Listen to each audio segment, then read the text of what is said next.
Praise the Lord. വേഗം യേശുക്രിസ്തുവിന്റെ നാമത്തിലെ സ്നേഹത്തെ എല്ലാ ദൈവമക്കളും അറിയിക്കുന്നു.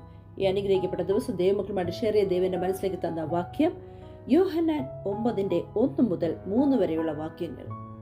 അവൻ കടന്നു പോകുമ്പോൾ പിറവിയിലെ കുരുടനായ ഒരു മനുഷ്യനെ കണ്ടു.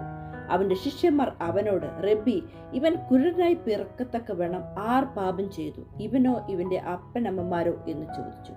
അതിന് യേശു, ഇവനെങ്കിലും ഇവന്റെ അപ്പനമ്മമാരെങ്കിലും പാപം ചെയ്തിട്ടില്ല, ദൈവപ്രവൃത്തി അവങ്കൽ വെളിപ്പെടേണ്ടതിനത്രേ.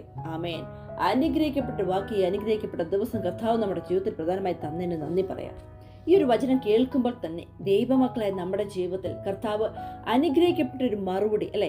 നമ്മൾ പലപ്പോഴും ഈ ലോകത്തിൽ ജീവിക്കുമ്പോൾ നമ്മുടെ ജീവിതത്തിൽ നമ്മൾ കടന്നു പോകുന്ന പ്രശ്നങ്ങൾ അല്ലെങ്കിൽ നമ്മൾ ഫേസ് ചെയ്യുന്ന ചില വിഷയങ്ങൾക്ക് കർത്താവ് അനുഗ്രഹിക്കപ്പെട്ട രീതിയിൽ ഒരു ഉദാഹരണത്തോടെ മറുപടി തരിക അല്ലെ. അതിന് അനുഗ്രഹിക്കപ്പെട്ട ആൻസർ. കാരണം നമുക്ക് നമ്മളെ തന്നെ സെൽഫായിട്ട് നമ്മൾ തിരിഞ്ഞു നോക്കുമ്പോൾ നമ്മൾ ദൈവത്തിൽ വിളിക്കുന്നുണ്ട്, നമ്മൾ ദൈവത്തെ പൂർണ്ണമായിട്ട് വിശ്വസിക്കുന്നുണ്ട്, ഹൃദയം കൊണ്ട് ഏറ്റെടുത്ത് ദൈവത്തെ പ്രാർത്ഥിക്കുകയും അല്ലെ, നമ്മൾ ചർച്ചിൽ പോവുകയും ആരാധനയ്ക്ക് പങ്കെടുക്കുകയും എല്ലാം ചെയ്യുന്നുണ്ട്. കർത്താവ് എന്തൊക്കെ ആഗ്രഹിക്കുന്നുണ്ടോ ആ രീതിയിലൊക്കെ നമ്മൾ ജീവിക്കുമ്പോഴും പലപ്പോഴും നമ്മുടെ ജീവിതത്തിൽ ചില കുറവ് വശങ്ങൾ അല്ലെ, ചില അനുഗ്രഹമില്ലായ്മ അല്ലെങ്കിൽ നമുക്ക് ചില നഷ്ടങ്ങൾ നമ്മുടെ ജീവിതത്തിലേക്ക് കടന്നു വരുമ്പോൾ പലപ്പോഴും പല മനുഷ്യരും നമ്മുടെ മുഖത്തേക്ക് നോക്കി കൂടെ നിൽക്കുന്നവർ അല്ലെ, നമ്മുടെ ചാർച്ചക്കാർ, നമ്മുടെ ഫാമിലിയിലുള്ളവർ പലപ്പോഴും നമ്മുടെ മുഖത്ത് നോക്കി ചോദിക്കുന്ന ഒരു ക്വസ്റ്റ്യനാ, നീ എത്രത്തോളം ദൈവത്തെ വിളിച്ചിട്ട് ഇല്ല ദൈവത്തിൻ്റെ മകൾ അല്ലെ മകൻ എന്ന് പറഞ്ഞ് ദൈവത്തിൻ്റെ കൂടെ നടന്നിട്ട് ഒരു പ്രാർത്ഥന പോലും മിസ് ചെയ്യാതെ അല്ലെങ്കിൽ ഒരു വർഷിപ്പ് പോലും മിസ് ചെയ്യാതെ നീ എന്നും ചർച്ചിൽ പോവുകയും ദൈവത്തെ ആരാധിക്കുകയും സ്തുതിക്കുകയും ഒക്കെ ചെയ്യുന്നുണ്ട്. എന്നിട്ടും നിന്റെ ജീവിതത്തിൽ എന്താ ഇങ്ങനെ കഷ്ടതകൾ കടന്നു വരുന്നത്? അല്ലെങ്കിൽ നിന്റെ ജീവിതത്തിൽ എന്താ വാഗ്ദത്തം തരാം എന്ന് പറഞ്ഞിട്ട് ലഭിക്കാതെ നിൽക്കുന്നത് എന്ന് പറഞ്ഞ് ആദ്യത്തെ ഒരു ക്വസ്റ്റ്യൻസ് ആയിട്ട് നമ്മുടെ മുന്നിൽ പല വ്യക്തി ജീവിതങ്ങളും കടന്നു വരും അല്ലേ. ഞാൻ പറഞ്ഞല്ലോ, നമ്മുടെ കൂടെ നിൽക്കുന്നവർ പോലും നമ്മുടെ ചോദിക്കുന്ന ഒരു അനുഭവം ഉണ്ട്. ആ സമയങ്ങളിൽ അറിഞ്ഞോ അറിയാതെയോ നമ്മുടെ ഹൃദയത്തിലും കടന്നു പോകുന്നൊരു ക്വസ്റ്റ്യൻ, അപ്പാ എൻ്റെ ജീവിതത്തിൽ എന്താ കുറവ്? എൻ്റെ ജീവിതത്തിൽ ദൈവമേ ഇത് എൻ്റെ തെറ്റാണോ അല്ലെങ്കിൽ എൻ്റെ പേരൻസിൻ്റെ തെറ്റാണോ? ഏത് രീതിയിലുള്ള പാവമായി ഞാൻ ചെയ്ത് എന്തുകൊണ്ട് എൻ്റെ ജീവിതത്തിൽ ഇങ്ങനെ കഷ്ടതകൾ കടന്നു വരുന്നതെന്ന് അല്ലെങ്കിൽ പലപ്പോഴും നമ്മൾ ചിന്തിക്കാറുണ്ടല്ലേ. നമ്മൾ സെൽഫായിട്ട് ദൈവത്തോട് ചില സമയം നമ്മുടെ പ്രാർത്ഥന പാലിൽ നിന്ന് ദൈവത്തോട് ചോദിക്കാറുണ്ടല്ലേ. അതിന് അനുഗ്രഹിക്കപ്പെട്ട മറുപടി കർത്താവ് തരിക. പലപ്പോഴും നമ്മുടെ ജീവിതത്തിൽ വരുന്ന കഷ്ടതകൾ, പ്രയാസങ്ങൾ മറ്റുള്ളവർ നോക്കുമ്പോൾ അല്പം നന്മയ്ക്ക് കുറവായിട്ട് കാണുന്നത് അല്ലെ, വാഗ്ദത്തം കയ്യെത്തി പിടിക്കുവാൻ ഇച്ചിരി ലേറ്റ് ആവുന്നത് എല്ലാം എന്തിനു വേണ്ടിയാ?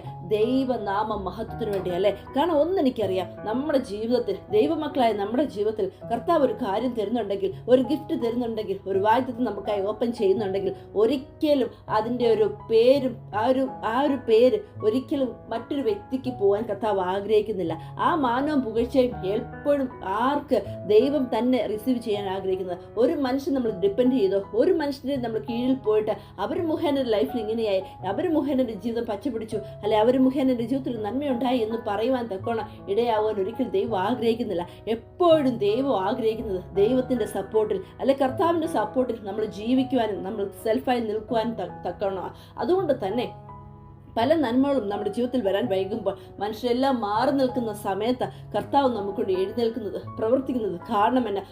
ഫുൾ സ്തുതിയും മഹത്വവും അല്ലെ, പുകഴ്ചയും ആർക്കാ?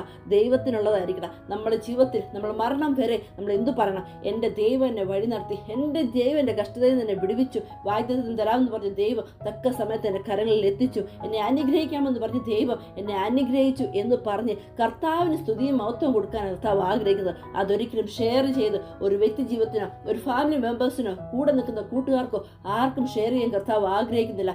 എപ്പോഴും നമ്മുടെ കണ്ണ് എങ്ങോട്ടായിരിക്കണം? കർത്താവിലേക്കായിരിക്കണം. നമ്മുടെ സ്തുതി ആർക്കായിരിക്കണം? ദൈവത്തിനായിരിക്കണം. എങ്കിൽ മാത്രമേ ദൈവമക്കളായി നമ്മൾ ഈ ദിവസങ്ങളിൽ മുന്നോട്ട് കടന്നു പോകുമ്പോൾ ദൈവത്തിന്റെ ഹിതപ്രകാരം, കൽപ്പന പ്രകാരം നമുക്ക് ജീവിക്കാൻ പറ്റുള്ളൂ. പലപ്പോഴും നമ്മൾ നോക്കുമ്പോൾ, മനുഷ്യന്മാരെ നമ്മൾ നോക്കുമ്പോൾ നമ്മളെയൊക്കെ ഒന്നിനും കൊള്ളത്തില്ല എന്ന് പറഞ്ഞ് തഴഞ്ഞു നിർത്തുന്ന ഒരു കൂട്ടം സമൂഹത്തിൽ നമ്മൾ ജീവിക്കുന്നതല്ലേ. ഒരു കപ്പാസിറ്റി ഇല്ലാത്തവളാന്ന് പറഞ്ഞ് തഴഞ്ഞു നിർത്തുന്നിടത്ത കർത്താവ് നമ്മളെ മാനിക്കുന്നത്. അതെന്തുകൊണ്ട്? അത് ദൈവനാമ മഹത്വത്തിനായിട്ട്. കാരണം ആ ഒരു വ്യക്തി ജീവിതങ്ങൾ നോക്കുമ്പോൾ അവർക്ക് മനസ്സിലാവും, ഒരിക്കലും അവൾ കയറി വന്നത് അല്ലെങ്കിൽ അവളൊരു നല്ലൊരു പോസ്റ്റിൽ എത്തിയത് ഒരിക്കലും അവിടെ കഴിവല്ല അല്ലെങ്കിൽ കൂടെ നിൽക്കുന്നവരുടെ കഴിവല്ല. ദൈവം അവളെ സഹായിച്ചത്, കർത്താവ് അവളുടെ കരത്തിൽ പിടിച്ച് നടത്തിയത്, കർത്താവ് അവൾക്ക് വേണ്ടി യുദ്ധം ചെയ്തത് എന്ന് ഈ ദിവസങ്ങളിൽ ജാതിയിലുള്ളവർ പോലും മറ്റുള്ളവർ പോലും പറയുന്നവർക്ക് കർത്താവ് നമ്മളെ അനുഗ്രഹിച്ച് മാനിക്കും. ഒന്ന് മാത്രമുണ്ട്, ചില കാര്യങ്ങൾ നമ്മൾ റിസീവ് ചെയ്യാൻ അതിൻ്റെതായിട്ടുള്ള സമയങ്ങളുണ്ട്. അതിനായിട്ട് നമ്മൾ ക്ഷമയോടെ കാത്തിരിക്കുകയാണെങ്കിൽ കർത്താവ് നമ്മളെ അനുഗ്രഹിച്ച് മാനിക്കും. ആ മാനിക്കുന്ന മാന്യത ദൈവനാമ മഹത്വത്തിനായി തീരും.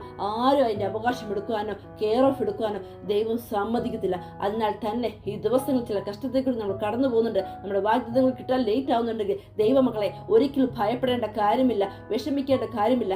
തക്ക സമയത്ത് നമുക്കായി നമ്മുടെ കർത്താവ് വഴിവാതിലിനെ തുറന്ന് നമ്മളെ അനുഗ്രഹിച്ച് മാനിക്കുക തന്നെ ചെയ്യും. ഈ വചനത്താൽ എല്ലാ ദൈവമക്കളെ ദൈവം സഹായിക്കട്ടെ. അനുഗ്രഹിക്കപ്പെട്ട ദിവസം എല്ലാവർക്കും നേർന്നുകൊണ്ട് ഞാൻ വചനം ചുരുക്കുന്നു. ആമേൻ.